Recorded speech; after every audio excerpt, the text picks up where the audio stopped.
আলহামদুলিল্লাহ এই লিচুগুলো হচ্ছে আমাদের বাড়ির গাছের লিচু আর কি। হ্যাঁ, সুরঙ্গ বানাইছে এদিক দিয়ে, সুরঙ্গ।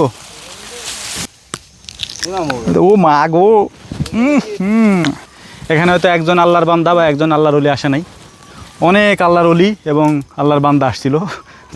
আপনারা গত বছরও দেখছিলেন যে আমি একটা গাছের থেকে চিৎপটাং হয়ে পড়ছিলাম, তো সেই জমিতেই আমরা আজকে আসছি দেখার জন্যে। আসসালামু আলাইকুম। আমরা আসছিলাম হচ্ছে আমাদের এই ঘাসের জমিটা দেখার জন্যে। হ্যাঁ, গত কয়েকদিনের বৃষ্টিতে প্রত্যেক জমিরই ঘাসই প্রায় পড়ে গেছে আর কি।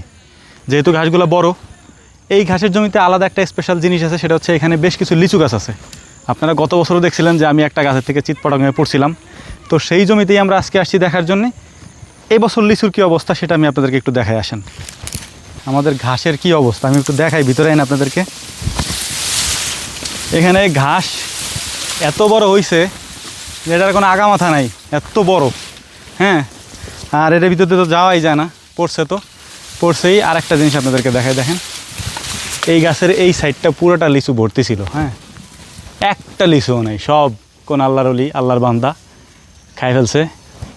এখানে হয়তো একজন আল্লাহর বান্দা বা একজন আল্লাহর ওলি আসে নাই, অনেক আল্লাহর ওলি এবং আল্লাহর বান্দা আসছিল, যারা লিচুগুলো পেরে নিয়ে গেছে।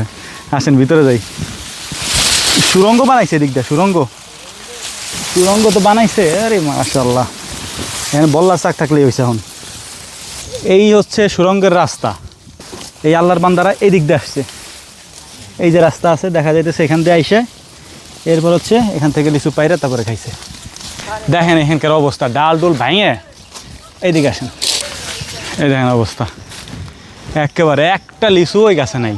হ্যাঁ, এখানতে সব পারা হয়ে গেছে। গত বছর মানে আমি কোনটাতে পড়ছিলাম, এইটাতে, এই গাছেরতে পড়ছিলাম আমি, কিন্তু এই বছর আস্তে আস্তে সব শেষ।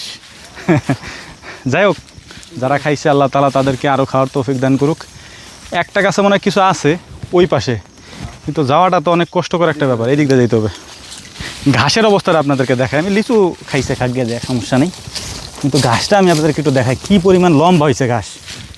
আমরা আপনাদেরকে কেন বলি ঘাস লাগানোর কথা, কেন বলি যে ঘাস লাগান বুনায়েন না, এটা একটু দেখেন। গত কয়েকদিনের ঝড় এবং বৃষ্টিতে দেখেন কি অবস্থা, একেবারে ঘাস পরে, আজকেও দুপুরে ঝড় হয়েছে, কি অবস্থা হয়ে গেছে। সব থেকে কষ্ট হয় কখন, যখন আমরা এই রকম পড়া ঘাসগুলোকে কাটতে আসি। স্বাভাবিকভাবে যখন ঘাস দাঁড়ানো থাকে ওই ঘাসগুলোকে কাটতে আমাদের তেমন একটা কষ্ট হয় না, কিন্তু ঘাস যদি পড়ে যায়, এই ঘাস কাটতে যে কী কষ্ট রে ভাই, এটা যারা কাটছেন তারা জানেন। আসেন ভিতরে যাই। অ্যামাজন জঙ্গল, ঘাসের হাইট দেখেন, হাইট দেখছেন, এক একটা ঘাস কত লম্বা হয়েছে। আমাদের প্রত্যেক জমির ঘাসে আমি আপনাদেরকে দেখাই, এগুলোর অবস্থা দেখেন কী পরিমাণ লম্বা হয়েছে। আর একটা বিষয় কি জানেন, ঘাস যদি লম্বা না হয়, আমি আপনাদের ওই পাশে দেখাই, ওই পাশের ঘাস আরও লম্বা বেশি। এই যে এই গাছে কিছু লিচু আছে, কিন্তু এই লিচুগুলো কাঁচা, এই কারণে হচ্ছে আল্লাহর ওলিরা পারে না এগুলোরে। হ্যাঁ, দেখেন এগুলা কাঁচা।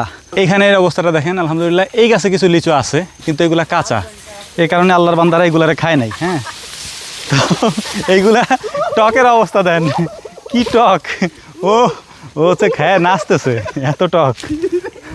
তারপরেও পোলাবান কেমনে খায় এগুলো, এত টক জিনিস আল্লাহ পাক ভালো জানে। এই ঘাস ইমিডিয়েটলি কাটতে হবে 2-4 দিনের মধ্যে। আমি এইটাই দেখার জন্য আসছিলাম, পরে মনে পড়লো এখানে তো কাটা লিচু গাছও আছে, দেখি লিচু আছে কিনা। এই যে এই সাইড দেখেন, এই ভিতরে আমার মতো 2 জনের সমান উঁচু আর কি ঘাস, এত লম্বা হয়েছে। আর ঘাসগুলো হচ্ছে এই বৃষ্টির কারণে পড়ে যাবে জানি, কিন্তু আগাম এবার বৃষ্টি হচ্ছে আর কি, মানে এত তাড়াতাড়ি বৃষ্টি হয় না। পাটের সিজনে আমাদের 2-3 টিপ পানি আমাদের নিজেদের দিতে হয়, তারপরে বৃষ্টি শুরু হয়, কিন্তু এবার আগে থেকেই হয়েছে আর কি।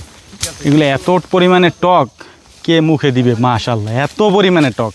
তারপরেও একটা গাছের লিচুও নাই, সব শেষ। এখানে এই যে এগুলারে রাইখে দিছে মনে হয় যে কাঁচা দেখে আর কি। হ্যাঁ, আল্লাহর বান্দা আল্লাহর ওলিরা সব নিয়ে গেছে। ও মা গো,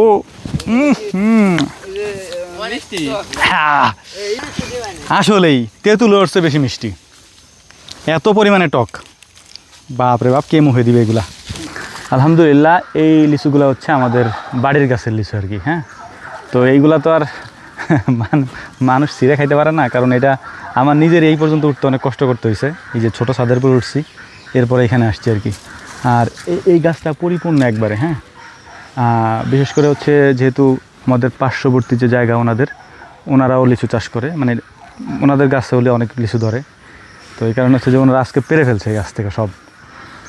আর যেহেতু সব পেরে ফেলছে, এই সব মানে বাদুর পাখি যা আছে আজকে রাত্রের থেকে সব এই গাছের উপরে বের করবে আর কি। তো আলহামদুলিল্লাহ এগুলো পাইকে গেছে, দেখেন এই যে একবারে, হ্যাঁ লিচু সব পাইকে গেছে আলহামদুলিল্লাহ। এই লিচু সবই প্রায় পাকা, হ্যাঁ এই যেগুলো সবই পাইকে গেছে। দেখি আজকালকের মধ্যে ইনশাল্লাহ পেরে ফেলবে এখান থেকে।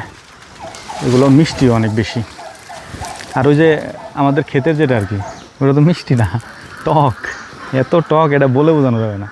আর এগুলো তো একবারে পুরো রসগোল্লার মতো। বিসমিল্লাহ।